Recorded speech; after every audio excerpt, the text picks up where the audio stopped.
دوستوں رسول اللہ صلی اللہ علیہ وسلم سے عشق کی تو آپ نے بڑی داستانیں سنی ہوں گی، لیکن رسول اللہ صلی اللہ علیہ وسلم کے بال مبارک سے بھی صحابہ کتنی محبت کرتے تھے، آئے ان کی آپ کو ایک داستان سناتے ہیں۔ حضرت خالد بن ولید رضی اللہ تعالیٰ عنہ، سیف اللہ، اللہ کی تلوار، ایک دفعہ جنگ کے دوران وہ ٹوپی بھول گئے جس کے اندر انہوں نے رسول اللہ صلی اللہ علیہ وسلم کے 3 مبارک یعنی کہ بال مبارک سلوائے ہوئے تھے۔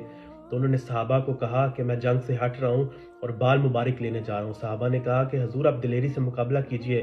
حضرت خالد بن ولید نے کہا صحابہ میرے پاس آج وہ ٹوپی نہیں ہے اور مجھے یہ پورا یقین ہے کہ اگر میرے پاس ٹوپی نہ ہوئی تو میں کامیاب نہیں ہوں گا، ٹوپی ہوتی ہے میرے پاس تو میں کامیاب ہوتا ہوں۔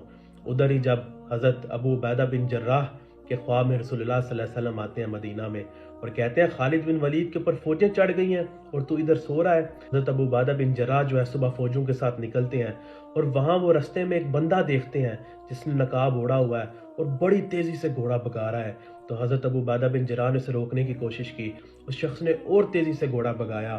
تو جب دو سپاہیوں نے اس کو روکا اور پوچھا کہ تم کون ہو، تو اس نے جواب دیا میں خالد کی زوجہ ہوں۔ تو حضرت ابو عبیدہ بن جراح نے پوچھا کہ آپ ادھر کیا کر رہی ہیں؟ انہوں نے کہا خالد اپنی ٹوپی گھر بھول گئے تھے اور مجھے کوئی شخص نہیں ملا کہ میں ٹوپی اس تک پہنچا سکوں تو میں خود پہنچانے آ گئی۔ تو جب حضرت خالد بن ولید نے اپنی زوجہ کو دیکھا، اب ان کو تو پتہ نہیں تھا یہ ان کی زوجہ ہے کیونکہ انہوں نے نقاب اوڑا ہوا تھا، تو وہ کافروں کی صفوں کو توڑتے ہوئے بھاگتے آ رہی ہیں گھوڑے کے اوپر۔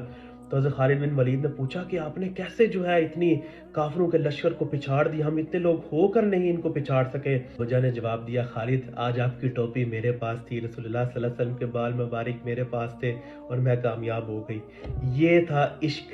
آج ہم باتیں کرتے ہیں کہ مسجد نبوی کا جو ہے دیواروں کو چومنا بھی جو ہے حرام کہہ دیتے ہیں، کہ رسول اللہ صلی اللہ علیہ وسلم کی ایک ایک چیز سے ہم محبت نہیں کریں گے اب دنیا میں کامیاب نہیں ہو سکتے۔ غلامان محمد سدا بیدار رہنا، محاذ اور مورچوں پر جان نثار ہمیشہ کھڑے رکھنا، سروں کی فصل کٹ جائے مگر حضور کی عزت پر پہرا دینا، نسلوں کی نسلیں کٹ جائیں حضور کی عزت پر پہرا دینا۔ ابھی اور مارکائے باقی ہیں، غلامان محمد ہمیشہ بیدار رہنا۔ اٹھ شیر مجاہد ہوش میں آ، تعمیر خلافت پیدا کر، کیوں فرقے فرقے کرتا ہے ایک جماعت پیدا کر۔